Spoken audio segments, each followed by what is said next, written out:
Hello friends, WhatsApp ಗ್ರೂಪ್ನಲ್ಲಿ ಬಂದಿರುವ add member tag ಎಂಬ ಹೊಸ ಫೀಚರ್ ಬಗ್ಗೆ ನಿಮಗೆ ಗೊತ್ತಿದೆ? ಬನ್ನಿ ಅದರ ಬಗ್ಗೆ ಹೇಳಿಕೊಡುತ್ತೇನೆ. ಮೊದಲಿಗೆ ವಾಟ್ಸಪ್ ಓಪನ್ ಮಾಡ್ಕೋಬೇಕು. ನಂತರ ಬೇಕಾದ ಗ್ರೂಪ್ ಇನ್ಫೋಗೆ ಹೋಗಿ ಕೆಳಗಡೆ ಸ್ಕ್ರೋಲ್ ಡೌನ್ ಮಾಡಬೇಕು.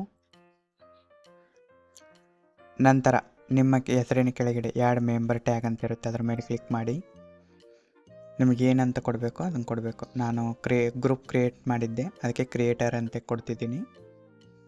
ಕೆಳಗಡೆ ಟೈಪ್ ಆಗ್ತಿದೆ ನೋಡಿ ಅಲ್ಲಿ. ಅದಾದಮೇಲೆ ಸೇವ್ ಅಂತ ಕೊಡಬೇಕು. ಅದಾದಮೇಲೆ ನಿಮ್ಮ ಹೆಸರಿನ ಕೆಳಗಡೆ ಬಂದಿದೆ ನೋಡಿ ಕ್ರಿಯೇಟರ್ ಅಂತ ಹೇಳಿ. ಇಷ್ಟು ಕೊಟ್ಬಿಟ್ರೆ ನಿಮ್ಮ ಮೆಂಬರ್ಶಿಪ್ ಟ್ಯಾಗ್ ರೆಡಿ.